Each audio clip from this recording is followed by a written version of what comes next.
On this podcast, you'll find interviews with high-performing, successful individuals in life sciences.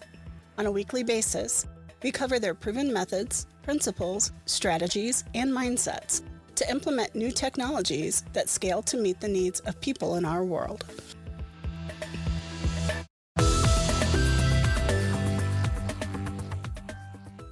Welcome to the Life Science Success Podcast. My name is Don. For those of you who don't know me, I'm a consultant in life sciences. I help companies manage complexity and increase performance. Today, my guest is Roger Frechette. And we'll get right into the topic here in just a moment. But before we do, I just wanted to mention a couple of different things this morning. First of all, there is my ultimate guide for deploying OKRs in your company that's free and available on my website. It comes with a little bit of training to also help you with getting OKRs deployed in your organization. If you don't know what they are, essentially it's a metric system that's used by companies like Google. Please go and download that. Secondly, I'm currently looking for sponsors of the podcast, and we have 2 out of 4 slots currently filled for the coming year, and just wanted to quickly mention that as well. So let me just bring in our guest here. So Roger Frechette is the co-founder and principal of New England PharmAssociates LLC. He leverages a global network and insights derived from his greater than 20 years of experience in the business of biotech and R&D operations, calibrated with a background as a scientist and scientific leader. So welcome, Roger. Thank you, Dave. Don, thank you for having me. Yeah, sure. Just to get into it here, can you tell the listeners just a little bit about yourself? Sure. Yeah, I should probably adjust that greater than 20 years of experience. I've been using that for a while, but I grew up in my career starting as a PhD level scientist working at big pharma, and moved from there to biotech leadership, where I seem to fit in a little bit better and learn a lot about the conduct of applied R&D in both environments, and found my way into the entrepreneurial space in the early aughts, I guess we can still say. And from there, I had an opportunity to step into consulting, and I guess we can get into that a bit in due course, but just a broad-based experience in life sciences, mostly hands-on in the pharmaceutical space, but in advisory and mentoring and consulting, having touched a lot of different life sciences sectors. Yeah, I took a look at your background, and it seems like you've got quite a bit of experience with companies that are scaling, but also some earlier moments in your career as well, where you've spent with larger corporations as well, and just a variety overall. Yeah, I think there's the large corporations, whether you like them or not, are outstanding training grounds, because they certainly, if nothing else, they do things methodically and generally very well. So you learn a lot about a complex business like doing R&D in drug discovery or drug development, and doing it so that you're meeting all the requirements and doing things that will in the end benefit patients, but that are going to not run afoul of any of the small details along the way, like the FDA regulatory environment. So it's very methodical, very detailed, and I think there's not a lot of ways to get that kind of an education short of actually getting into a company and doing it. Yeah, no, I completely agree with you. I spent 18 years at GE, and during that time, I learned an awful lot about setting targets and achieving goals, but also what does it look like whenever you have an organization that used to be a $50 million or $100 million company, and now, they've lost maybe half of their revenue because they were integrated poorly into a large ecosystem. And now are trying to find their way to survive. And so I helped 8 different companies do that and manage their scaling capability as well. So I couldn't agree with you more. It's a great training ground, but also a lot of the same lessons apply at smaller scale, be it outside of those larger corporate environments as well. Yeah, absolutely. And sometimes you mentioned with GE, sometimes the big companies run astray and start needing to find a way out. Yeah. Yeah, it doesn't take much to change the fortunes of a business. I agree, and they're still in recovery mode to this day. So I wanted to ask you a little bit about co-founding the New England PharmAssociates, and I think you call it, and correct me if I'm wrong, but it's NEP Associates. Is that how you Yeah, refer to it? No? NEP Associates seems to flow off the tongue a little bit quicker. This actually, I'll tell you a little bit about the history of it.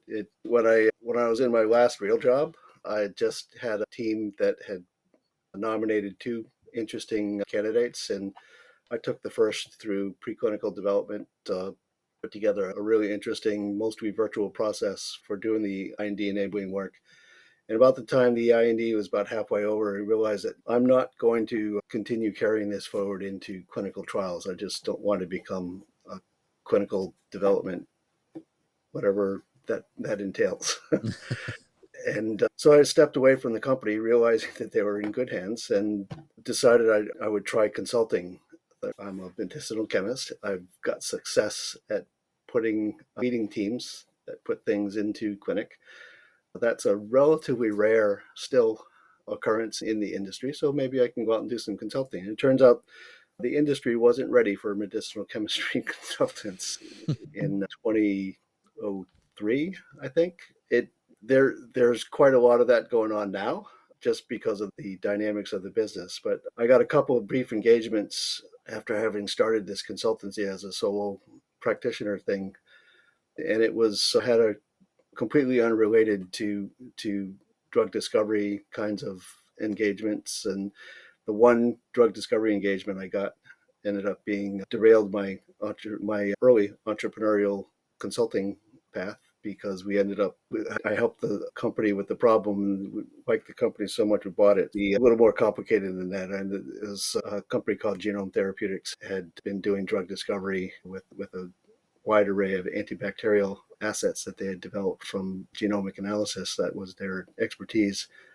And they decided that they would buy an FDA approved drug and abandon research. So they had it on the block. And I got together with the head of discovery research, and said, well, why don't we just buy it? We just solved the problem that was a big concern, demonstrating my great medicinal chemistry consulting chops, right? So we basically started a company called MaxThera. NEP Associates, or New England PharmAssociates, was the name I gave this because I live in New England and I plan on working with other people when I can. So we'll call it associates, and a lot of consultancies are called that. And so that little bit of history was there.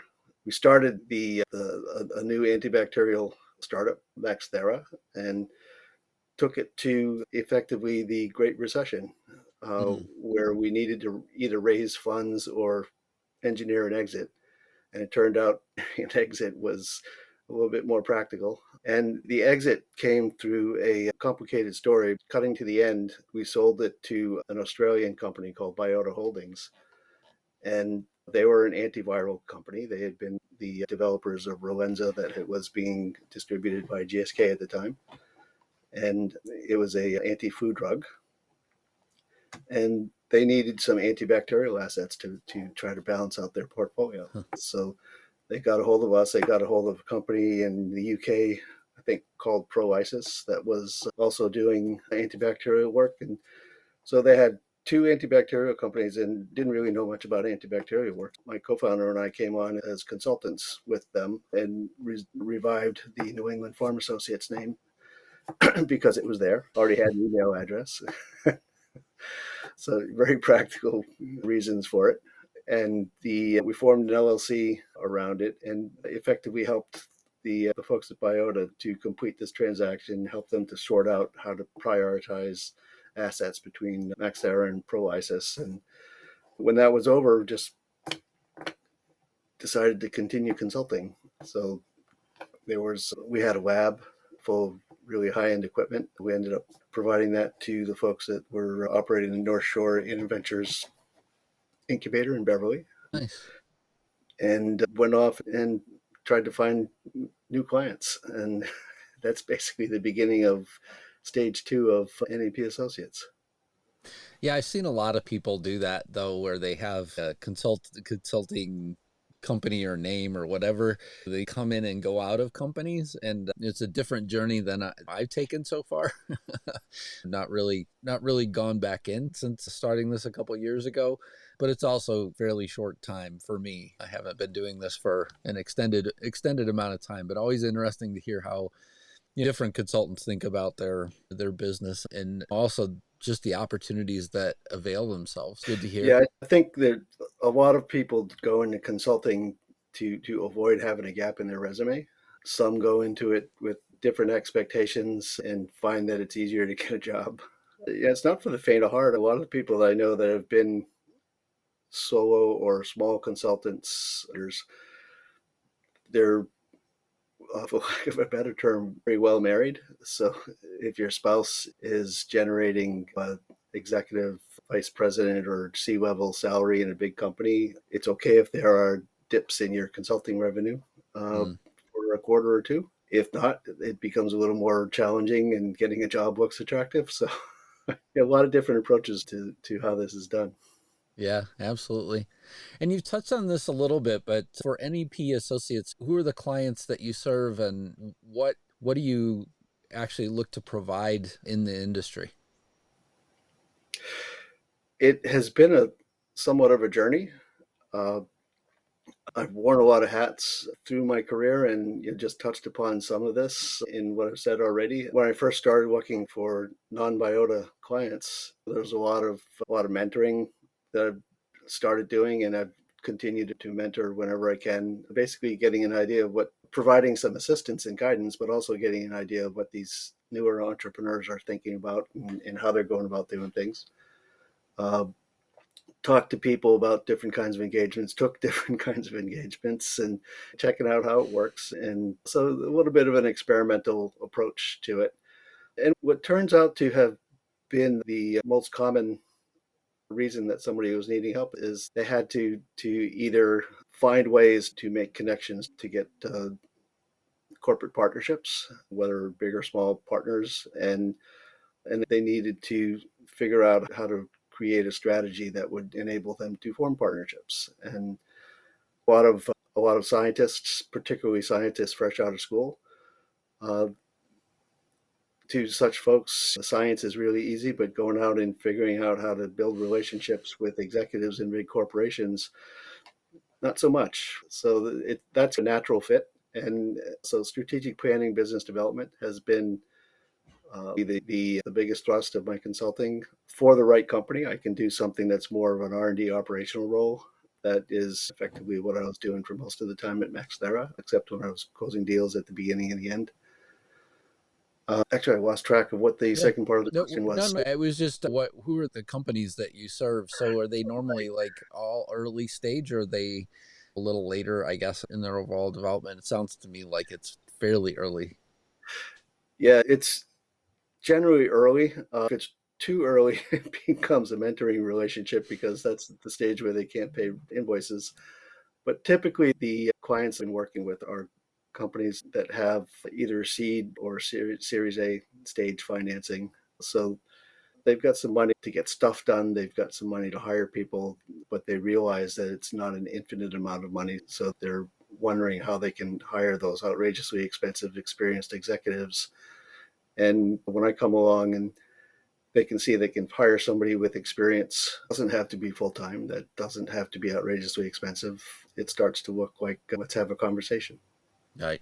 Yeah. Yeah. It's one of the reasons why we've gone the fractional COO direction as well in my organization, because a lot of the organizations that we've run across just can't afford somebody with experience. So then they wind up making the mistake of trying to fill a bigger role inside of the organization with somebody that doesn't have any experience. So then you're fighting that curve of just their learning curve as well. And I've talked to some CEOs where they just said, look, this is a nightmare. I don't know exactly what I can do so that this individual can actually support my organization as it's ramping up, especially as they start to get venture capital funding, because there's a lot bigger expectations at that point in time versus, hey, if you're early on working on grants and other things, maybe those same expectations are a little lower at that point in time. But there's a definite shift as you start to get venture capital funding as well. Yeah, there's been CFOs for quite some time, right? So Right. I really don't understand what's special about the CFO role that has made that an area of comfort. But that set a really good precedent. And as I mentioned earlier, the medicinal chemistry wasn't a thing to consult with in the '03 timeframe, but there's plenty of viable medicinal chemistry businesses now. And the venture creation firm mold, the Third Rocks and Atlases and the others like that, they do everything with fractional executives. Interestingly, a lot of VCs, once they've invested in a company, they tend to be a mix. Some of them will approve of using their money wisely by using fractional executives where you don't need somebody full time. Others still struggle with the notion like, how can you completely trust somebody who's not your employee? So there's still those interesting conversations that take place, but it's definitely gotten much more common, and there's certainly a lot more fractional BDOs and COOs. I know quite a lot of them beyond you that seem to be thriving. I see that as a good thing.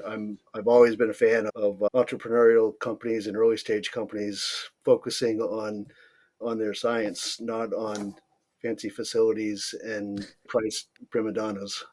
Yeah. The other thing I constantly am trying to remind people as we're having varying conversations is the real place that you started out from was focusing on your innovation.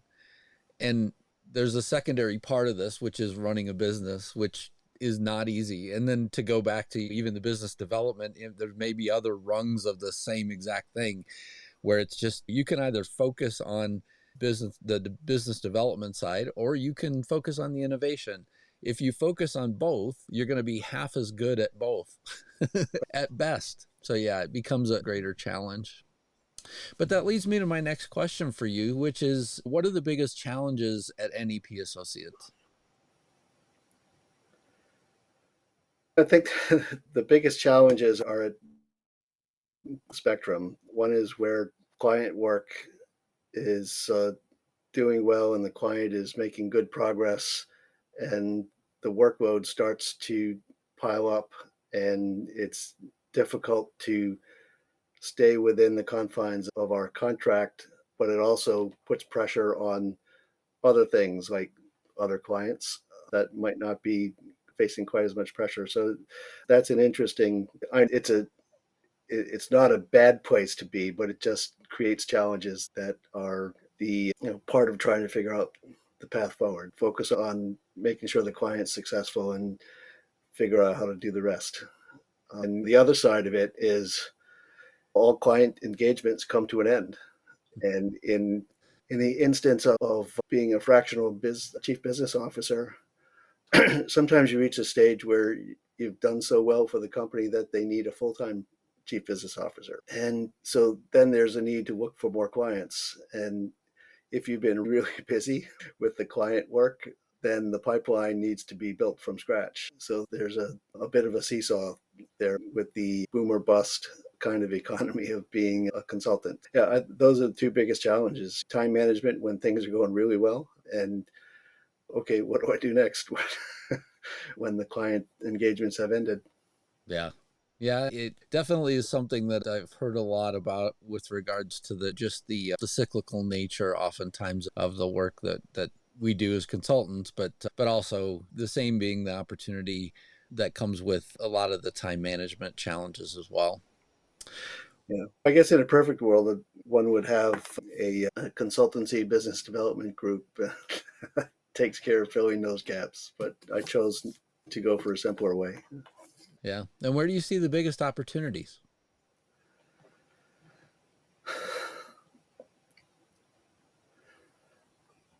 I think it's, at least from where I'm sitting, the entry of new drug modalities and really scary, smart young entrepreneurs who are developing these things.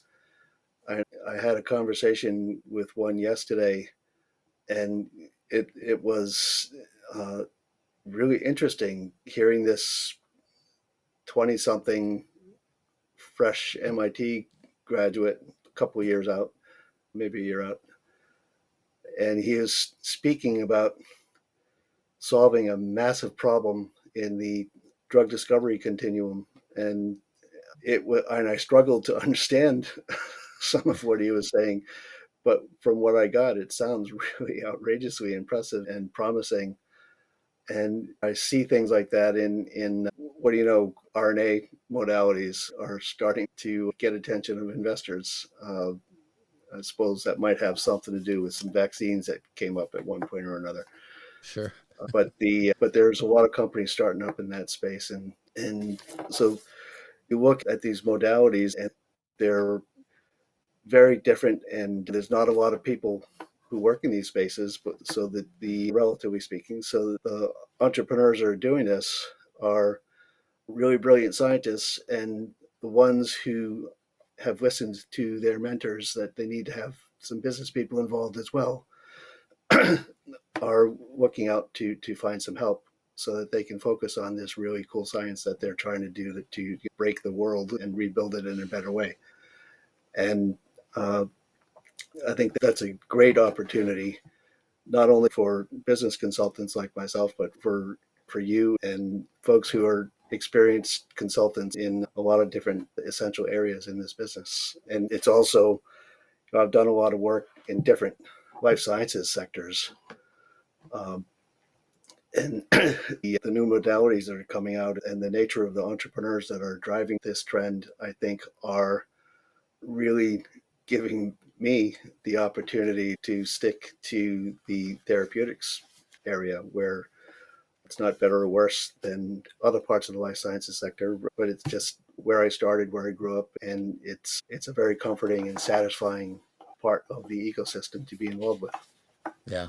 Yeah, absolutely. Yeah, and I agree with you on the new drug candidates, but also just so many new technologies. And I look forward to seeing what happens with CRISPR and what people do there. We know of many new drug candidates that are coming along as well that are, again, just amazing to watch what people piece together, and then they start to say this is a direction that we're going to go with this particular drug. And it is encouraging to somebody like me, and I'm not a lab scientist, much more of a business person, but from that standpoint I am very encouraged to watch what people can leverage and do technically as well. So there are 3 questions that I like to ask every guest. What inspires you, Roger? It's carrying on to the theme of what we were just talking about. What really inspires me are really smart, really intuitive, intellectually driven entrepreneurs who have a brilliant idea or technology or whatever it is that and the best ones are where it derives from their work in graduate school or postdoc, which incidentally wasn't a thing when I was in graduate school or postdoc. uh, and they're looking to have their impact on the world, not in a haughty or arrogant sort of way, but they have total confidence that their science is going to change things for the better.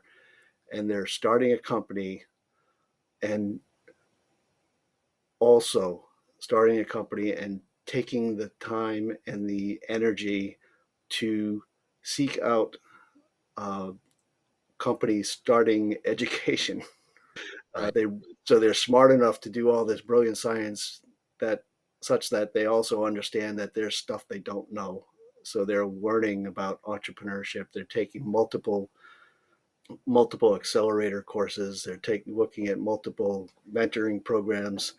Oftentimes, you see some young entrepreneurs who've never had a real job in their life, and they're looking, sounding, acting, behaving like a seasoned C-level executive, but they know that they still need help, Yeah. and they actively seek it out, and that inspires me. I think that is really cool because I've known a lot of entrepreneurs who've not gone that way, and we don't know who they are now.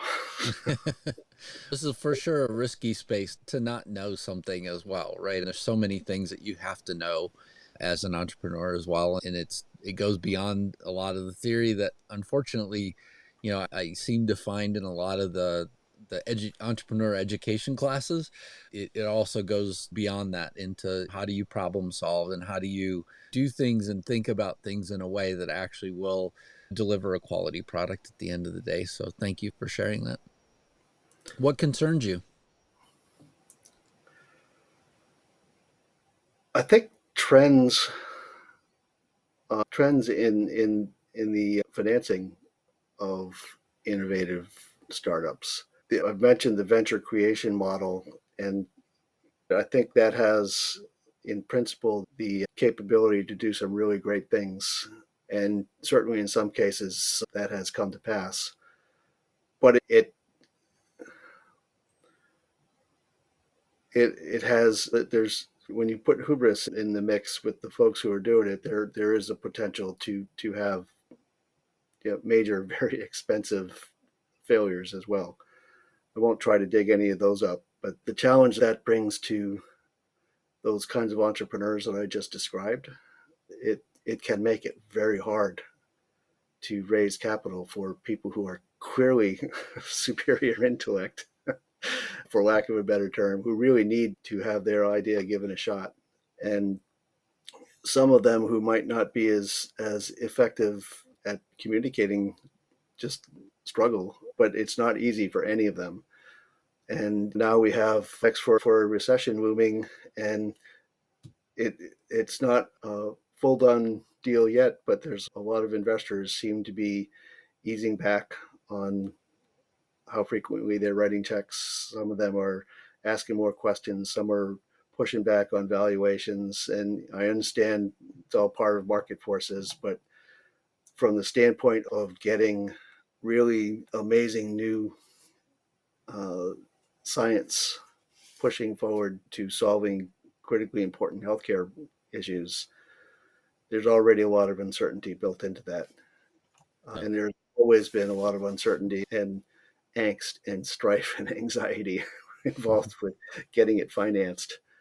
When you throw in the different kinds of phenomena that are going on now with the interplay between entrepreneurs and the investment community, it just adds to it and makes it even more difficult. That does concern me.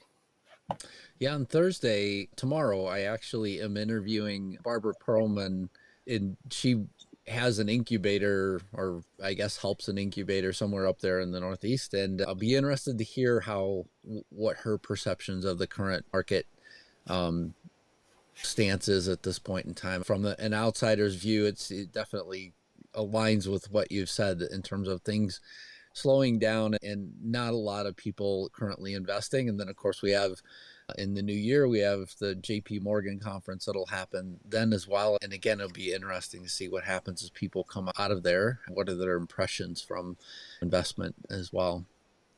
Yeah. Go ahead. And the good news is that there are still some folks who are active, right? So it's not all doom and gloom. I've recently started working with a very early stage startup that has solved a completely different problem with RNA therapeutics delivery and circulation. And so there's been some almost exuberance with investors rather wanting to speak with the founder and learn more. I guess learning more isn't the equivalent of writing checks, but it's good to see that there are folks in the venture industry that are at least getting excited about seeing new twists on modalities that could solve big problems. And time will tell if that leads to the kind of investment round that's needed to push it forward. But that part is encouraging. Yep, absolutely. Last question. What excites you? It's always been really interesting pie in the sky innovations in science and technology. I grew up as a scientist. I was about to drop out of chemistry as an undergraduate until I came across organic chemistry and got really inspired by, wow, you can make stuff with this. And ever since then, the notion of being able to push back boundaries of science, and when you get into the academic world, uh, everybody's doing some really cool, innovative things, and it doesn't end there. I really get excited by the really amazing things that folks are coming up with, and it's like one of my consulting engagements now. Concerto Biosciences came out of MIT in the Broad, and they've got a way to screen microbial interactions. So basically, understand how microbes are ganging up on something else, whether it's foraging for nutrients or beating back some other bad behaving microbe, all part of keeping a balance in the microbiome. And the key to this is it's a screening capability, but it's a screening capability that's like hundreds of thousands of assays in a day by one person doing things manually. And they're working to automate this so that it actually gets some speed in the screening process. The ability to look at what are understood to be very important problems that are just virtually impossible to address. And well, it's being addressed, and it's being addressed with really cool science and technology, and time will tell where it ends up going. But seeing things like that, and I see things like that literally every week, having conversations with, part of the blessing of, of being near Kendall Square, where I don't fully buy into the natural collisions that form mega mergers. People don't just bump into each other and on Broadway Street and form deals. They have to have discussions about it. But there are just a lot of people who either are there or go there and have some really amazing science that they'd like to try to develop. And that just really keeps me on the edge all the time. Yeah. Well, Roger Frechette, thank you so much for sharing with us today all of your thoughts with regards to the industry as well as trends that you're seeing and things like that. I greatly appreciate you being a guest on the Life Science Success. Thanks so much for being here. I appreciate it. Thanks very much, Dan. I don't know why I keep calling you Dan. Don. Not a problem. All right. Thanks so much.